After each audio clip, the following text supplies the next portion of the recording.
So yeah, and Then you went to Seychelles. Seychelles, mengajar. But still painting. I do a lot of watercolor kat Seychelles. But it's a very depressing. Career-wise, it's depressing because you don't get work satisfaction in Seychelles because it's a reggae country, and nobody really want to work. They just like to sing, dance. Yeah. But the staff, the ministries, the school are supporting us. Art teachers, they're supporting. But we find the interest of students are very lacking, so we don't get the work satisfaction. I left coming home with a stronger will to become an artist. Yeah. So buat masa tu ada Gallery One jual, AP Gallery, Rahimi jual, but nothing serious. Yeah. We managed to do a show. I did my first solo exhibition 1993. Masa tu kat Karkosa Sri Negara. Did Rahim, Rusli Hashim did that. Karkosa Sri Negara. So before we go to your first show, which is a milestone in your career lah kan. What has been your art narrative kan? Your art technique? Because when I was student, masa kita belajar art, kita tengok why art change, kenapa wujudnya. Masa tu we don't think academically, we just like a story. Art history is like stories of artists trying new things kan. But when you sit down and reread, baca lagi, artists will always pushing boundaries kan. Pushing boundaries, they want to explore new things kan. Daripada sculpture, asalnya art ni yang supposed to be religiously themed, thematic yang keagamaan, gereja dan sebagainya, berubah keluar kan. Akhirnya jadi ekspresi diri, self expression yang pada mulanya working under the patronage of kings, of the palaces, of church kan. Akhirnya they work alone, they work on their own kan. So there are changes. Sebelum Renaissance, sebelum expressionist, semua artis-artis lukis dalam studio kan. All the studio work, semua dalam studio kan. But impressionist protest, no, we want to outside. They want to outside, we want to the sun. There's a real life kat sana. There's actual light. They start working in the sun. That's a breakthrough. But semua orang buat lukis kat dinding. Paul, no, I want to paint on the floor. On the floor, yeah. So there's another shift kan. So ada kata impressionist kata we want to study light. No, light is not to show that. Light is the subject. Light is the subject. This is Nabism. No, what come light is divine. This is light is divine. So you get all the spirituality in impressionism after macam-macam. So which is, but there's a catalyst to all this. So what a catalyst bagi is an inner energy yang create something else, a chain of reaction. So what was that? Rupanya you see Picasso, masa dia stumble, dia macam lost, dia hari-hari pergi Louvre. The catalyst what he went downstairs and he saw African art exhibition, the mask, which doesn't interest him. But by the way, why not? By the way, why not I go downstairs and see? That's a catalyst. And sebelum tu pun Cézanne went to Africa. Matisse went to Africa. He want to paint outside. He want to compete with his peers. Masa tu pun siapa? Allah. 18th century pun pernah ada di buat work di North Africa. So he want to go to his own. He's taking two weeks break from Paris. He want to go to Tangier, to Morocco. I want to paint around Morocco, a new one. But the weather was against him. Dia terperangkap dalam hotel tu. But that perangkap is a catalyst. Dia lukis orang baru, dia lukis architecture, kan? Dia buat minimalism. Kan? Selama ni if they paint women, when European paint, they will paint women always nude, standing or reclining, or pegang piano, harp, whatever. Now this Matisse, dia mula lukis, sebab terkurung dalam bilik dalam hotel kecil tu. Dia lukis Zohra ni ada kata pelayan, ada kata prostitute, ada kata servant kan. bertudung, duduk bersimpuh, kan. So tak, this benda kita tengok sekarang biasa. But at that time, they never seen a Muslim in headdress, sitting down with arch, kan. So that dikatakan. So people explore, people travel, kan. So I tengok apa ni Pongli travel, Matisse travel, Cézanne travel, and So they you went also then decided to travel juga. travel, and they went to South Africa. They went to North Africa. Okay, mungkin that the closest foreign place to them lah, kan.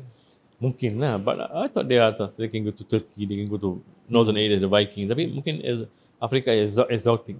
So during my college days kat UK, we took a train, me, my wife and my daughter.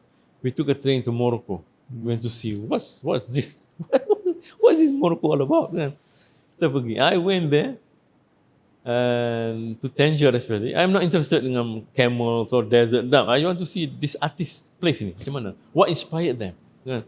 So I pergi, I duduk hotel tu. I thought hotel tak can afford, but I duduk cafe to order coffee.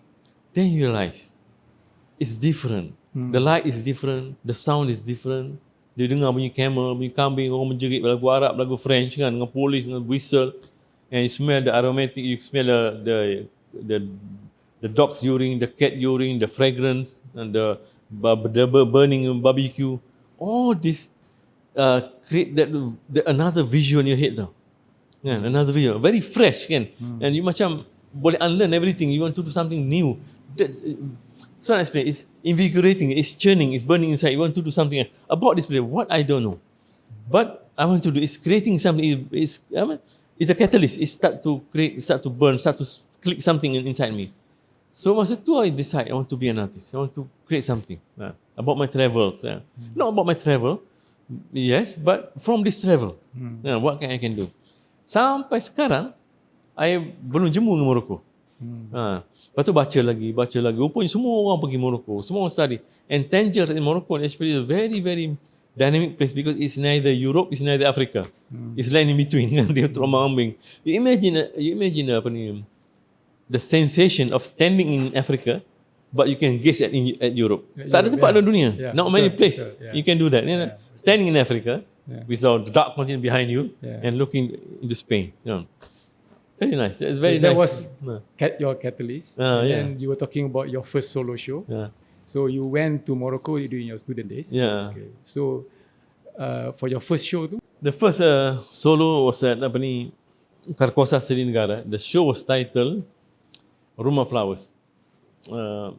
Room of Flowers. Room of Flowers, because from one painting with the same title. But the real reason, the real motivation, the real energy behind it is because for so long already I have been painting still lifes. Flowers on table, flowers on the chair, flowers on the window sill. So everything about flowers. So it basically come to my studies of Matisse, Cézanne, from still life. Kan? Jadi kita buat our own interpretation. Kita keep at that time it was very popular because nobody at that time paint fresh still life, expressionist, fauvism, fauvistic, not fauvism, color yang exuberance, vulgar, or still life, and cute, small, 1 meter by 1 meter still life. So it is fresh on the art scene. So it's very popular at the time. So we exhibited about a lot. We exhibited 70 pieces. Sold out. Yeah, but it's very affordable at the time. And so it's basically looking at your orang tanya kenapa why room of flowers? Why flowers? Why? It's something intimate to you, something close to you, something which is dear to you, but you overlook it. Gitu je. So I want to present in a way you step back, slow down, and look around you.